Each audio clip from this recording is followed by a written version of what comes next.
주님을 사랑하시면 합시다. 오래간만에 모였죠? 우리 같이 한번 인사해요. 사랑합니다. 반갑습니다. 축복합니다. 고맙습니다. 네, 고맙습니다. 우리 소수가 모였지만 그래도 이렇게 모일 수 있는 게 참 감사하고요. 코로나 사태로 인해서 계속 온라인으로 열고 지난 2주 몇 주 전엔 또 코로나 확진자가 몇 명이 생겨서 교회가 잠깐 문을 닫았죠. 독수공방제가 혼자 교회에 와서 예배드리고 하느라고 외로웠는데 이제 다 끝났어요. 그래서 모든 분들이 건강을 회복했고 그래서 너무 감사하고요.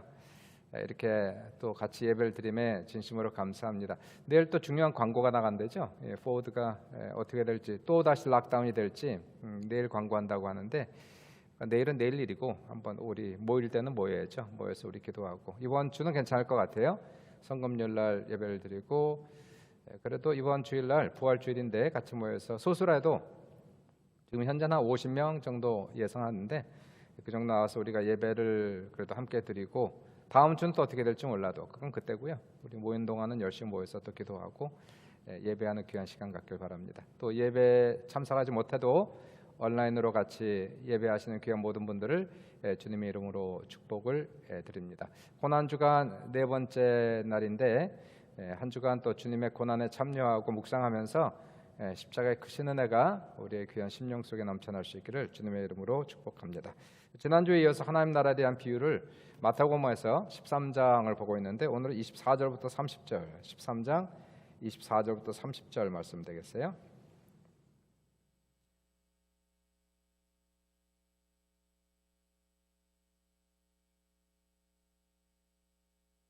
24절부터 우리 30절까지 말씀을 같이 보도록 하겠습니다. 같이 한번 읽겠습니다. 시작. 예수께서 그들 앞에 또 비유를 들어 이르시되 천국은 좋은 씨를 제밭에 뿌린 사람과 같으니 사람들이 잘 때에 그 원수가 와서 곡식 가운데 가라지를 덧뿌리고 갔더니 싹이 나고 결실할 때에 가라지도 보이거늘 집 주인의 종들이 와서 말하되 주여 밭에 좋은 씨를 뿌리지 아니하였나이까? 그런데 가라지가 어디서 생겼나이까? 주인이 이르되 원수가 이렇게 하였구나. 종들이 말하되 그러면 우리가 가서 이것을 뽑기를 원하시나이까?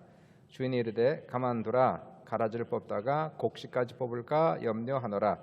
둘 다 추수 때까지 함께 자라게 두라. 추수 때에 내가 추수꾼들에게 말하기를 가라지는 먼저 거두어 불사르게 단으로 묶고 곡식은 모아 내 곡간에 넣으라 하리라.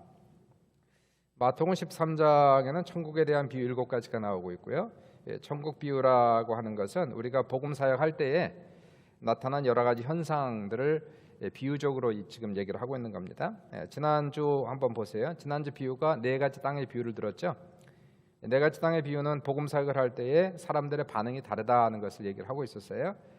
어떤 사람은 길가 또는 가시떨기 땅과 같은 사람들인데 이 사람들은 복음에 대한 수용력이 떨어진 사람들이다 이렇게 얘기했습니다. 복음을 아무리 전해도 복음을 아무리 들어도 전혀 관심이 없는 사람들, 전혀 깨닫지 못한 사람들, 전혀 의뢰받지 못한 사람들, 이러한 사람은 이 복음 사역할 때 나타난 현상들 중에서 이러한 사람들이 길가와 같고 그리고 가시떨기와 같은 그러한 땅이다, 마음 상태다 이렇게 얘기를 했고요.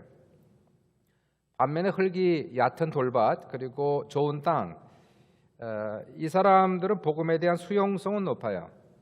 복음을 전하면 복음을 들으면 긍정적으로 복음에 반응하고 은혜도 잘 받습니다.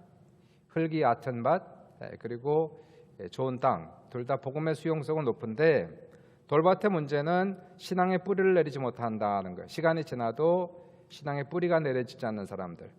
그러니까 이 사람이 돌밭인지 좋은 땅인지는 시간이 한참 지나봐야 안다는 거예요.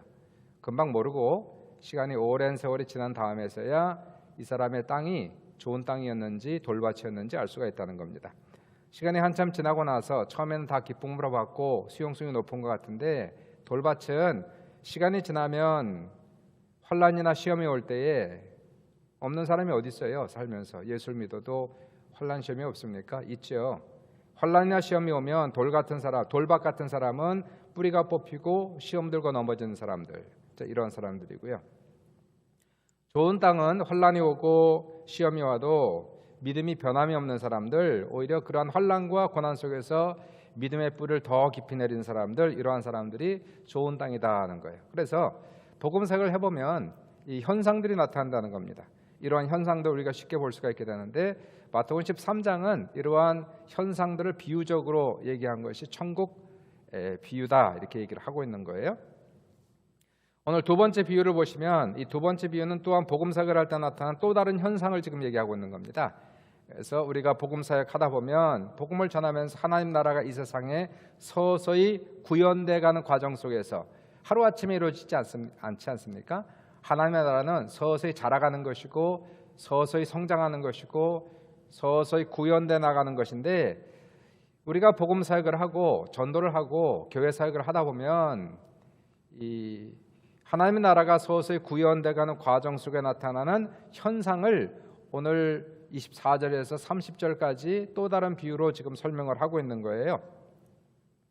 24절을 보시면 하나님 나라는 천국에서 그들 앞에 또 비유를 들어 이르시되 천국은 좋은 씨를 제밭에 뿌린 사람과 같으니 꼭 그 사람을 얘기하는 게 아니고요. 이 천국은 마치 그러한 현상과 비슷하다 그 얘기를 하는 겁니다.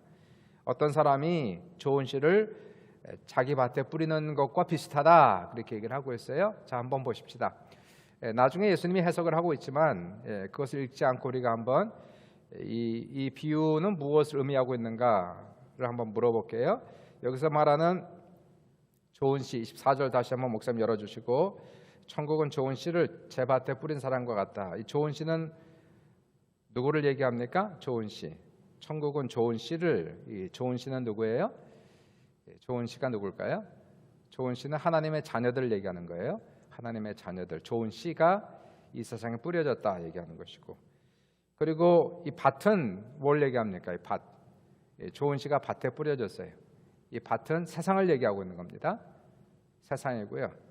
그럼 이 좋은 씨를 이 자기 밭에 뿌린 사람은 누굴까요?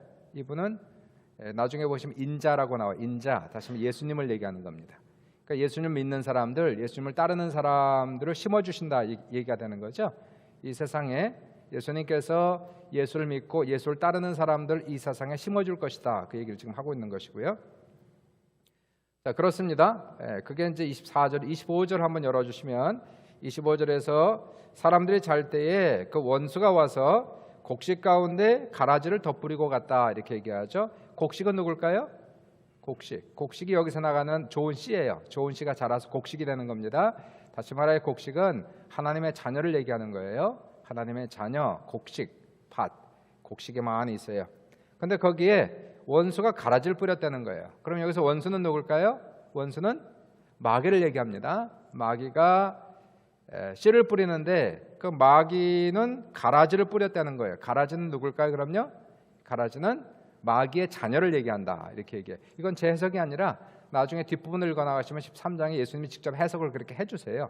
그렇게 얘기를 해주시는 겁니다. 아주 상세하게 친절하게 예수님께서 그렇게 해석을 해주시니까 지금 우리가 분명하게 그 의미를 알 수가 있는 거예요. 인자가 세상에 자기의 씨를 뿌린다. 하나님의 자녀들을 뿌린다는 거예요. 예수 믿고 예수 따르는 이러한 사람들을 뿌리고 마귀는 이 세상에 또한 같은 세상에 가라지를 뿌린다는 거예요. 자기의 자식들을 마귀의 자식들을 이 세상에 뿌린다라고 지금 얘기를 하고 있는 겁니다. 그러니까 이게 복음 사역을 하다 보면 현상 아까도 이 천국 비유라고 하는 것은 복음 사역을 하면서 하나님의 나라가 이 세상에 서서히 임하면서 구현되면서 나타나는 현상을 오늘 본문에서 얘기를 하고 있는데 첫 번째 오늘 본문을 통해서 보시면은 첫 번째 이 세상에는 하나님의 자녀와 마귀의 자녀가 존재한다는 거예요.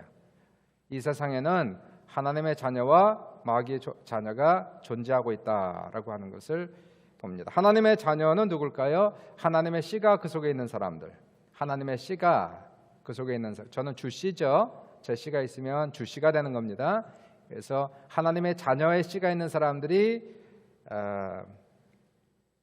하나님의 자녀가 되는 것이고 마귀의 자녀는 누굴까요? 마귀의 씨가 그 속에 있는 거예요. 마귀의 씨가 그 속에 있는 사람은 바로 마귀의 자녀다 그렇게 얘기합니다.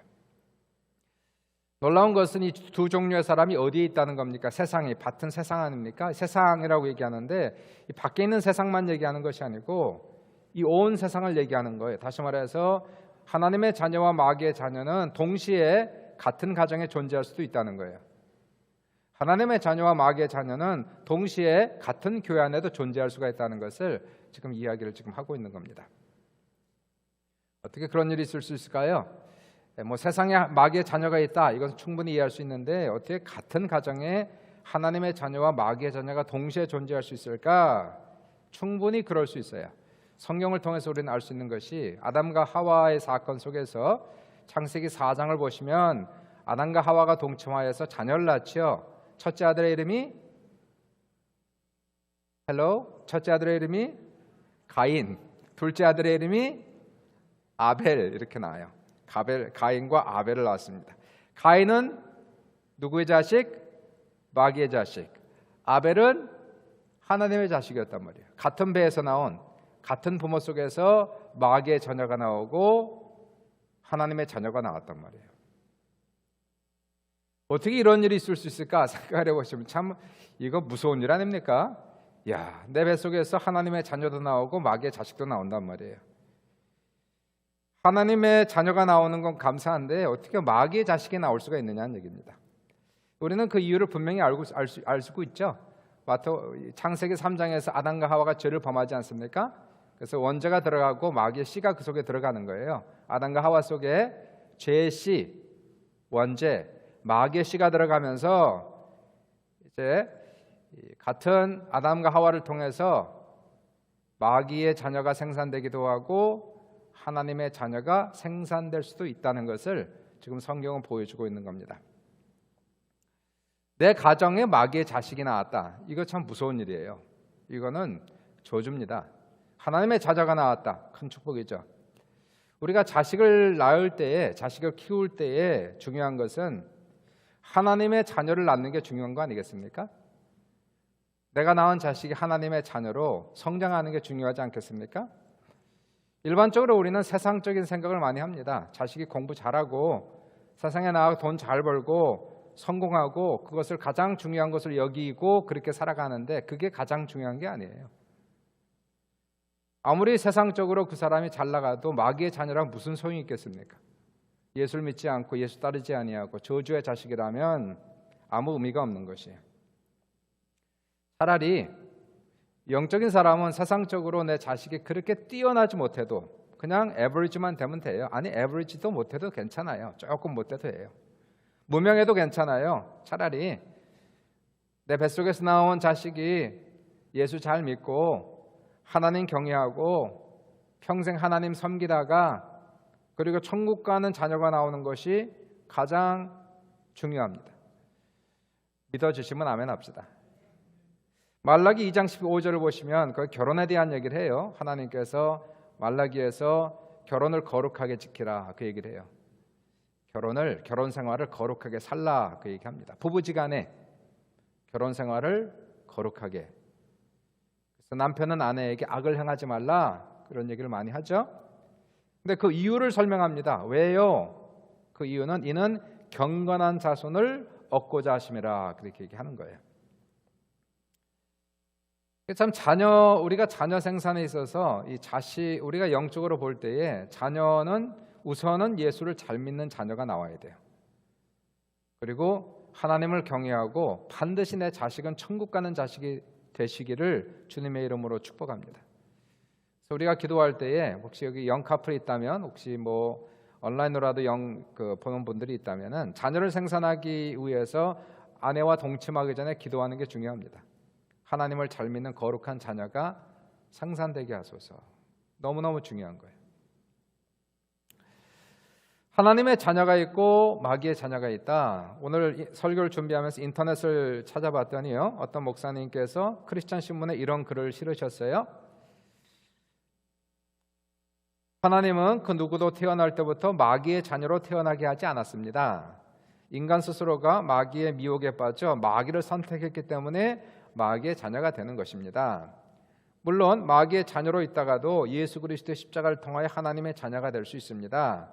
그 누구도 천국과 지옥이 운명 주어져 있지는 않습니다. 후천적으로 결정되어지는 문제입니다. 지금 제가 얘기하는 것과는 상반되는 이야기죠. 만약 선천적으로 하나님의 자녀와 마귀의 자녀로 구분되어 태어나며 그것이 그들의 운명을 결정한다면 전도할 필요도 없을 것이고 구원을 위해 노력하는 것도 의미가 없을 것이며 심판도 무의미할 것입니다. 인간의 운명은 이 땅에서 얼마든지 바뀔 수 있으며 그 결정은 우리 각자의 손에 달려 있다는 사실입니다. 마귀의 자녀가 되는 것은 마귀의 유혹을 받아 마귀를 따라가기 때문이고 하나님의 자녀가 되는 것은 하나님의 말씀을 따라 살아가기 때문입니다라고 얘기하면서 이분은 이제 자신의 자유 의지의 중요성을 많이 강조하시는 거죠. 저는 이분의 말씀이 100% 틀리다고 얘기하지 않고요. 또 신학계에서는 이 둘 사이에서 아주 의견이 분분해요. 이 하나님의 하나님의 선택을 받은 것이냐, 아니면 우리가 하나님을 믿기로 결정한 것이냐라고 하는 자유의지와 하나님의 선택에 대한 이 굉장한 오랫동안의 논란이 왔는데요. 제가 보기에는 둘 다 뭐 어떤 한쪽을 완전히 선택해서 한쪽이 완전히 틀리고 한쪽이 완전히 맞다라고 얘기할 수 없는 굉장히 어려운 복잡한 신학적인 이슈가 있긴 있지만, 그럼에도 불구하고 많이 연구하고 많이 성경을 읽어보면서 개인적인 의견은, 성경은 인간의 선택보다 하나님의 선택에 대한 내용이 훨씬 강력하게 다가와요. 여러분은 모르겠어요, 어떻게 다가오는지. 하나님이 나를 선택하셔서 내가 하나님을 믿게 된 건지, 아니면 내가 하나님을 선택한 건지 믿기로. 저는 그렇게 생각하는 게요, 분명 우리 인간이 하나님을 선택하기 전에 하나님이 여러분을 먼저 선택했다고 믿습니다. 하나님이 나를 선택하셔서. 내가 예수를 믿기로 선택한다면, 문제는 내가 예수를 믿기로 선택했다면 예수님은 나의 선택을 받은 케이스가 되니까 뭔가 맞지가 않는 것 같아요. 그분이 선택을 했고 내가 선택을 받아야 이게 뭔가 맞는 것 같아요. 그렇죠? 높은 양반이 밑에 사람을 선택하지 밑에 사람이 어떻게 높은 사람을 선택을 합니까? 하나님이 나를 선택하지 내가 어떻게 하나님을 선택을 해요? 전도는, 제가 보기에 전도는 무엇이냐면요, 선택받은 사람은, 하나님께서 만세전에 선택한 사람은 반드시 복음에 반응하게 돼 있다는 거예요. 전도는 아까 그 목사님이 얘기한 것처럼 저는 그분과 다른 의견을 가져요. 전도는 마귀의 자녀를 하나님의 자녀로 변화시키는 게 아니고, 마귀의 자녀를 찾아서 하나님의 자녀로 바꾸는 게, 이거 만약에 염소를 양으로 바꾸려면 이거 얼마나 힘들겠어요? 유전자 조작을 해야 될 텐데. 그게 아니고, 전도라고 하는 것은 잃어버린 양을 찾는 거예요. 하나님의 자녀인데 잃어버린 겁니다. 하나님의 자녀인데 마귀의 종이 된 거예요. 전도는 잃어버린 양을 찾아가는 거예요. 구원은 잃어버린 자녀가 하나님께로 돌아오는 것을 구원이다 얘기하는 거예요. 전도를 너무 어렵게 생각하지 맙시다. 전도는 그냥 전하는 거예요. 그냥 내가 구원하는 게 아니고 내가 누구를 구원시킬 수 없어요. 전도는 쉽게 하나님의 사랑의 복음을 전하는 것뿐이에요. 간단하게 하나님의 세상을 이처럼 사랑하사, 그래서 하나님이 당신을 사랑하십니다. 정말 진심으로 기도하는 마음으로 그분에게 그러한 축복의 얘기를 전달해 주는 거죠. 하나님이 당신을 사랑하십니다. 하나님의 크신 뜻이 당신 속에 있습니다. 하나님이 큰 축복을 당신에게 주실 것입니다. 복음을 끊임없이 전하면 하나님의 자녀들은 반드시 그 복음에 반응을 하게 돼 있단 말이에요. 복음을 듣는다는 거예요. 하나님의 선택받은 하나님의 자녀들은 마음을 열어 복음을 듣고 마음이 움직인다는 겁니다. 성령의 감동을 받는 거죠. 사도 바울이 안디옥에서, 사도행전 13장을 보시면 안디옥에서 복음을 전할 때에 13장 48절에 영생을 주시기로 작정된 자는 다 믿더라 이렇게 얘기해요. 영생을 주시기로 작정된 자는 다 믿더라 라고 얘기하면서 하나님의 선택을 받은 사람들은 사도 바울이 복음을 전하니까 다 반응하더라는 거예요. 믿더라는 겁니다. 사도행전 16장 14절에도 보시면은 사도 바울이 빌립보에서 복음을 전하죠.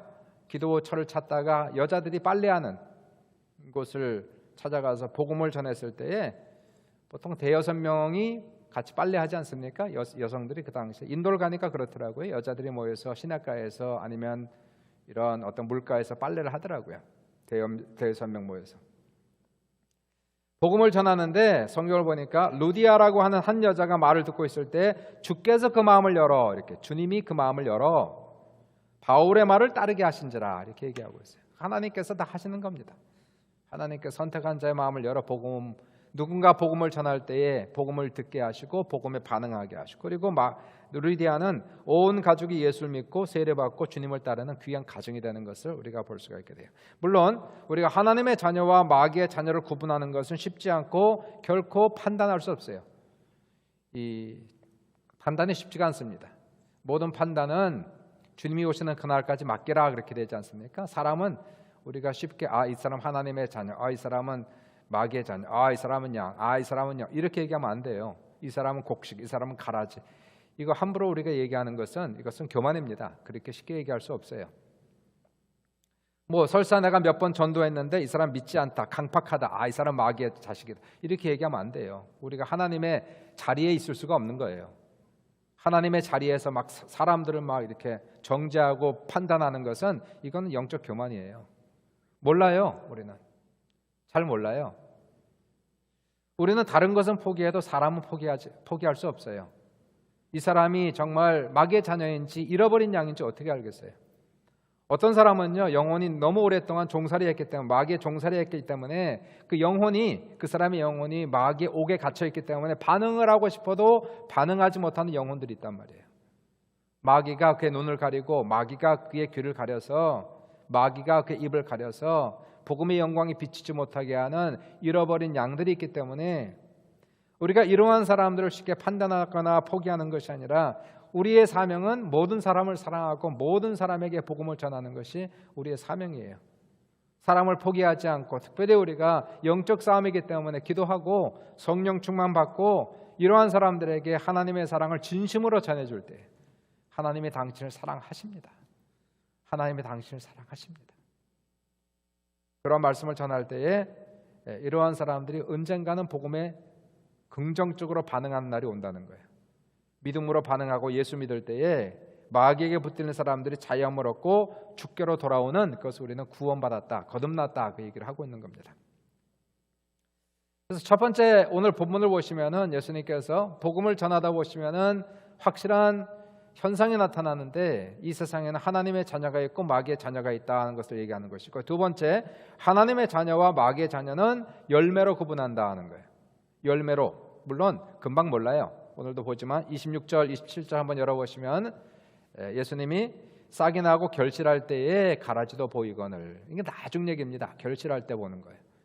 싹이 나고 결실할 때에 가라지도 보이거늘, 27절에 집주인의 종들이 와서 말하되 주여 밭에 좋은 씨를 뿌리지 아니하였나이까? 그런데 가라지가 어디서 생겼나이까? 이 도대체 어디서 왔느냐는 얘기예요. 처음에는 모르죠. 나중에 결실할 때에, 이거 한참 후를 얘기하는 겁니다. 거의 추수가 다 될 때를 지금 얘기하고 있는 거예요. 여기서만 가라지가 나오는데요. 가라지가 나오죠. 이 가라지는 팔레스타인 당시에 가라지가 많았대요. 가라지가 많았는데 이 가라지를 다른 말로 독보리라고 해요. 독보리. 독보리는 보리 종류죠. 근데 독이 있는 보리다, 이렇게 얘기해서 밀이나 아니면 보리밭에 이것이 나오면은 구분이 안 된다는 거예요. 너무 비슷해가지고 구분이 잘 안 된다는 겁니다.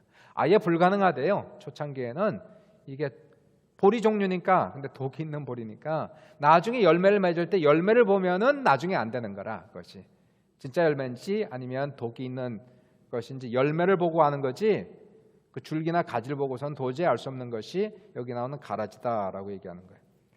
이 독보리는 열매가 틀리다는 거예요. 열매가 작다는 겁니다. 다른 것들보다 열매가 작고, 그 열매를 먹으면 머리가 아프고 구토증이 나는 절대로 먹을 수 없는 것이 독보리, 여기서 말하는 가라지를 얘기하는 거예요. 그러므로 이것은 반드시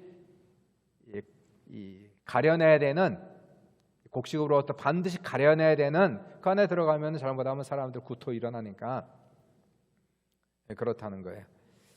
그러므로 이 곡식과 가라지의 이 비유에서 예수님께서 그 당시 농경 사회니까 사람들이 알아들을 수 있는 말로 지금 설명을 하고 있는 거예요. 그 사람들은 이 곡식이 무엇이고 가라지가 무엇이 정확하게 알고 있었습니다. 복음을 전하다 보면은 이러한 현상들을 우리가 쉽게 볼 수 있다, 이 얘기를 지금 하고 있는 거죠.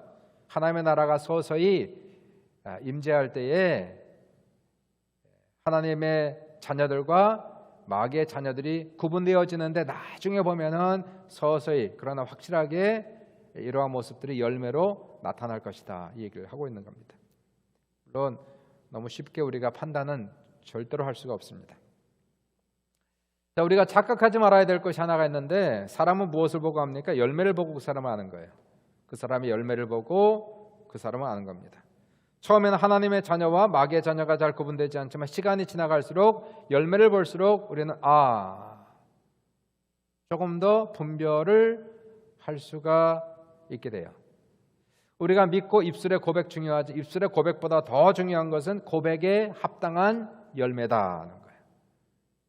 당연히 사도 바울은 로마서 10장 9절 10절에 마음으로 믿어 의에 이르고 입술로 시인하여 구원에 이른다라고 얘기하면서 우리 입술의 고백이, 마음의 믿음과 입술의 고백이 얼마나 중요한 걸 얘기하고 있지만은, 그러나 입술의 고백보다도 그 이상 중요한 것은 그 고백에 합당한 삶의 열매, 그 삶의 열매가 우리의 고백이 진정한 고백임을 증명하는 거잖아요. 무엇으로 증명하겠어요? 예수님이 나의 주님인 것을 무엇으로 증명하겠어요? 삶으로 증명하는 거죠. 그래서 마태복음 7장 21절부터 23절에 예수님께서 마태복음 5장, 6장, 7장을 보통 뭐라고 얘기합니까? 산상수훈이라고 얘기하지 않습니까? 5장, 6장, 7장의 산상수훈을 말씀하시고 결론을 내게 하시면서 마태복음 7장 21절부터 23절까지 이 말씀을 다 마치신 다음에 그러므로 그들의 열매로 그들을 알지라 라고 얘기했어요. 나쁜 나무에서 좋은 열매를 얻을 수가 없고, 좋은 나무에서 나쁜 열매를 맺을 수가 없고, 좋은 나무가 좋은 열매를 맺고 나쁜 나무가 나쁜 열매를 맺는다라고 얘기하면서 이 말씀을 하세요. 나더러 주여 주여 하는 자마다 다 천국에 들어갈 것이 아니요 다만 하늘에 계신 내 아버지의 뜻대로 행하는 자라야 들어가리라. 그날에 많은 사람, 그날은 마지막 날이에요. 심판날. 사람이 나더러 이르되 주여 주여 우리가 주의 이름으로 선지난 노릇하며 주의 이름으로 귀신을 쫓아내며 주의 이름으로 많은 권능을 행하지 아니하였나이까 하리니 그때 내가 그들에게 밝게 말하되 내가 너희를 도무지 알지 못하니 불법을 행하는 자들아 내게서 떠나가라 라고 얘기하시면서 우리의 믿음의 고백, 주여 주여도 중요하지만은 그분이 주님이시라면, 그러면 그분이 주님이라는 고백에 합당한 삶을 살아감으로써 과연 그분이 나의 주님이심을 삶으로 보여주고 증명해야 된다는 거예요. 오늘 본문에 나오는 가라지는 누굴 얘기합니까? 마귀의 자녀들인데 41절을 보시면 나중에 이 얘기를 해요. 모든 넘어지게 하는 것과 불법을 행하는 자들. 아까 7장에서도 내가 너희를 도무지 알지 못한 불법을 행하는 자들아, 믿음의 고백보다도 삶의 열매가 중요한 것을 얘기하지 않았습니까? 본문에서도 역시 마찬가지로 이 가라지는 마귀의 자녀들로서 넘어지게 하는 것과 불법을 행하는 자들, 이렇게 규정을 해주고 있는 거예요.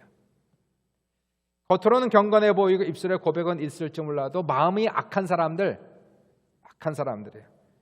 바리새인이나 오늘 본문에서는 사실 이제 유대인들 중에서 바리새인 또는 제사장 이런 사람들을 분명히 주님이 생각하고 있으신 것 같은데요. 종교적 거룩함은 있지만 그 안에 탐욕과 미움이 가득하여서 예수를 잡아 죽인 사람들, 이러한 사람은 바로 가라지에 들어가는 겁니다. 자, 복음 사역을 하다 보면 하나님의 자녀와 마귀의 자녀가 확실하게 분명하게 드러나는데, 물론 전하는 자는 포기하지 말고 전해야 되죠. 하나님의 사랑의 복음을 그냥 전하는 거예요. 하나님이 당신을 사랑하십니다. 마귀의 자녀도 하나님이 사랑하시죠. 하나님이 세상을 이처럼 사랑하사. 하나님의 자녀만 사랑하십니까? 아니에요. 마귀의 자녀 사랑하세요. 예수님께서 요한복음 13장을 보시면 예수님께서 자기의 사람들을 사랑하사 끝까지 사랑하시니라. 근데 그 중에 가룟 유다도 있었단 말이에요. 가룟 유다의 발을 씻기지 않습니까? 예수님께서 끝까지 사랑하는 거예요. 예수님은. 우리는 끝까지 사랑하는 겁니다. 끝까지 사랑하는 거예요.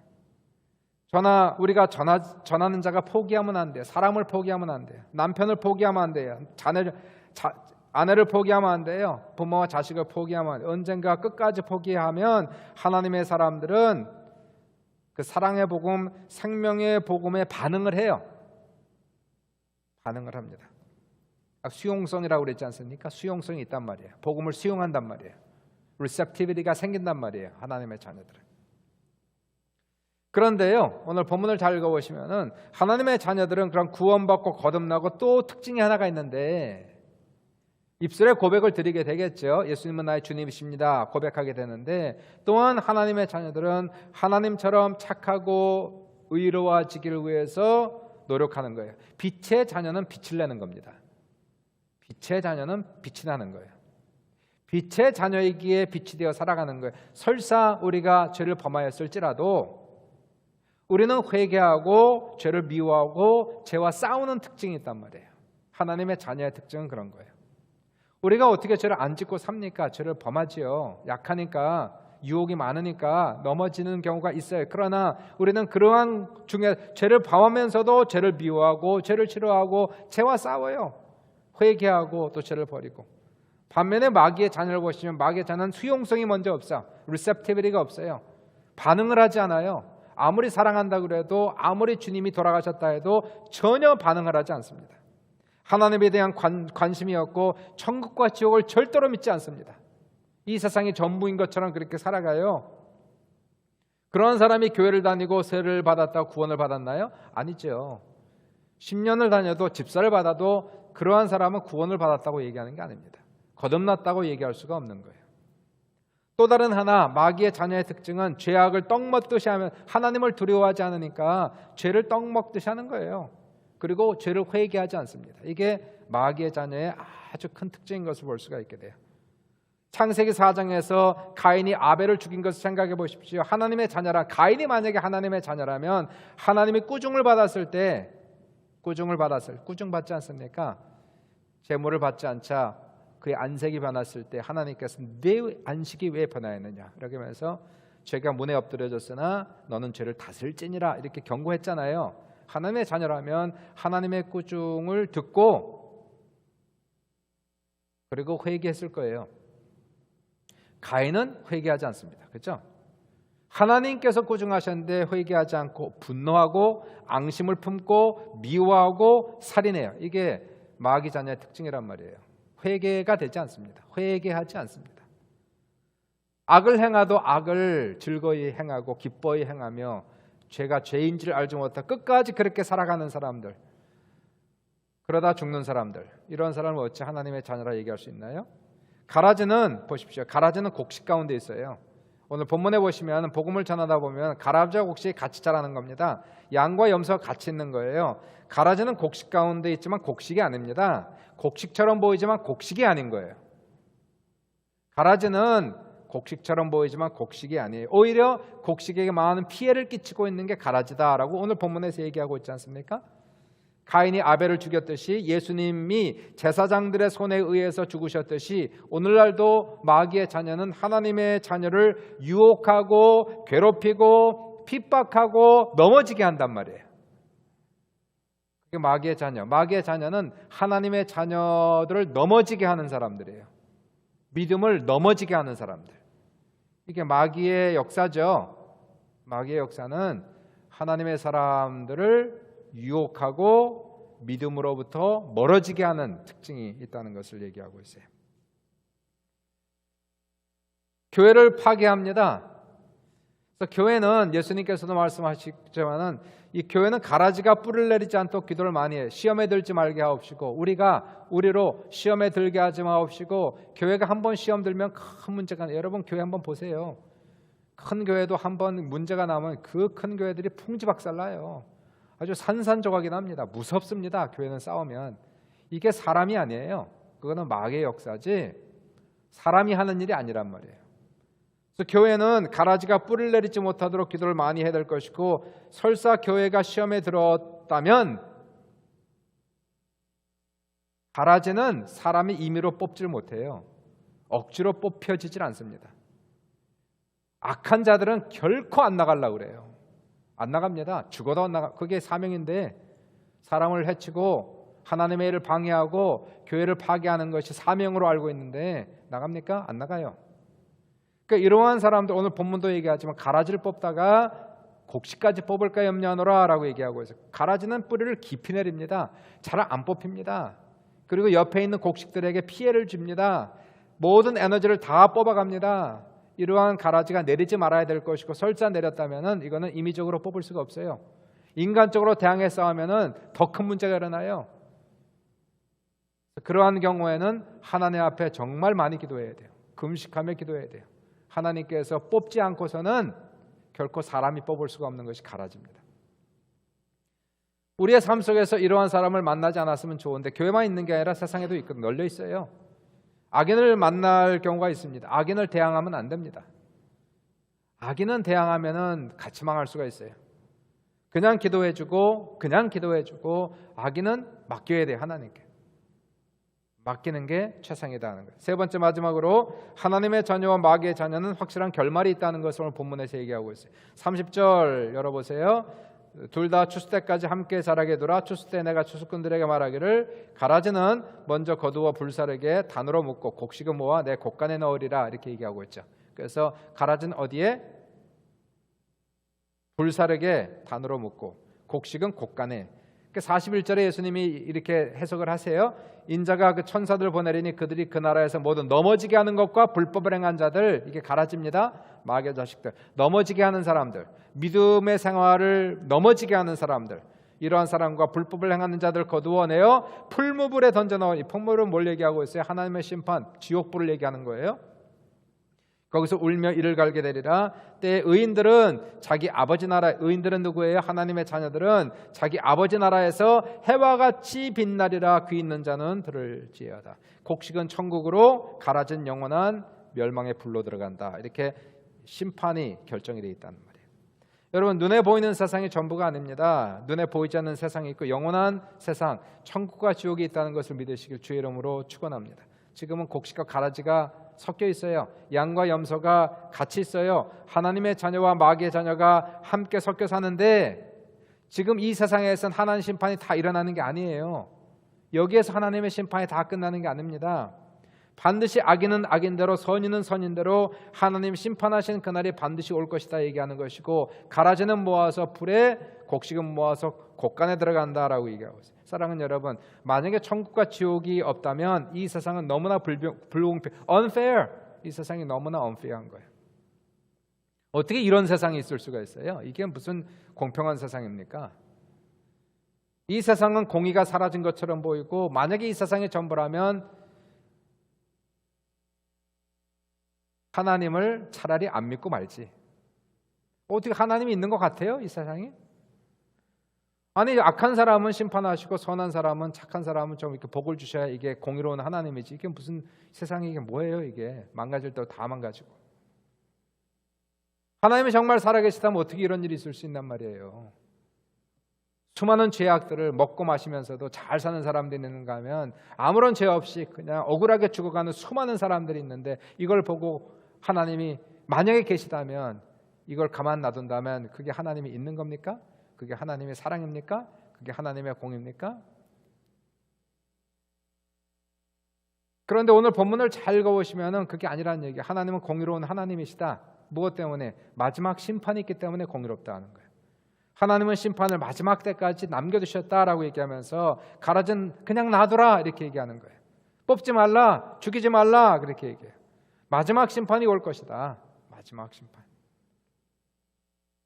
결국 하나님의 공의는 이 세상에서 다 일어나는 게 아니에요. 하나님의 공의는, 하나님의 심판은 결국 마지막 때에 결정이 되는 겁니다. 그러므로 우리는 세상을 살아가면서 하나님을 믿는 사람들은 이 세상이 전무인 것처럼 살아가면 안 되는 거예요. 이 세상은 잠깐 있다 지나가는 것이고, 결국은 하나님의 마지막 하나님의 선포가 있어야 돼요. 우리의 삶을 향한 하나님의 선포. 잘했다. 이 말. 잘 살았다. 수고했어. 주님의 어떠한 격려. 그게 결국은 우리의 마지막 결정이에요. 그러므로 우리가 세상을 살아가면서 우리는 선하게, 착하게, 의롭게 빛이 되어 살아가려고 노력했는데 오히려 마귀의 자식으로부터 억울한 일을 당하거나 불이익을 당할 수가 있어요. 예수님도 그렇게 살았다 그렇게 죽으셨어요. 그러한 일을 당해도 우리가 낙심하지 말아야 될 것은, 그리고 하나님의 자녀는 빛이기 때문에 빛으로 살아가는 거예요. 하나님의 사람들은 이 세상에서 빛의 자녀가 되어서 빛으로 살아가다가 결국 천국을 들어가서 뭐라고 지금 얘기를 하고 있습니까? 때 의인들은 자기 아버지 나라에서 해와 같이 빛나리라 라고 얘기하고 있어요. 그게 마지막 하나님의 결판입니다. 어떤 사람은 별과 같이, 어떤 사람은 달과 같이, 어떤 사람은 해와 같이 빛나는데 오늘 본문에서는 해처럼 빛난다는 거라. 천국에서 누구들은요? 바로 하나님의 자녀들. 세상에서 억울한 일을 당하고 불이익을 당하고 고난을 당해도 끝까지 그 하나님을 믿고 섬기며 그 믿음이 식어지지 아니하고 끝까지 빛을 내는 사람들은 빛이니까 천국 가서도 계속 빛으로, 마귀의 자녀들은 어둠이니까 죽어 어둠의 세계로 가는 거예요. 그렇게 간단 말이에요. 복음 사역을 하다 보면 분명히 하나님의 자녀와 마귀의 자녀가 갈리게 돼 있고, 곡식과 가라지가 나누고 양과 염소가 나누고 믿는 자와 믿지 않는 자가 나누어지고 의로운 자와 불의한 자가 나누어진다는 거예요. 우리는 바로 하나님의 선택을 받아 하나님의 자녀로 거듭난 사람들, 우리는 하나님의 자녀로서 영적인 사람으로 세상의 전부인 것처럼 살아가는 것이 아니라 다가오는 영원한 세계를 바라보며 기대하며 소망하며, 그리고 이 세상에서 뭐 세상적인 그러한 영광과 영달을 위해서 살아가는 거 아무 쓸데없는 거예요. 그거 가봐야 얼마나 가겠어요. 그것이 유명해봐야 얼마나 유명하겠어요. 잘 살아봐야 얼마나 잘 살겠습니까?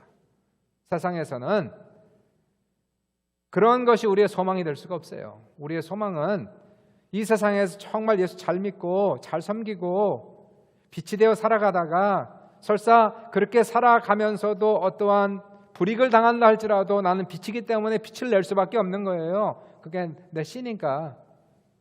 그렇게 살다가 천국 가는 사람들, 이러한 사람은 천국에서 영원히 해처럼 빛날 것이다. 이러한 축복이 가장 축복임을 믿으시길 주의 이름으로 축원합니다.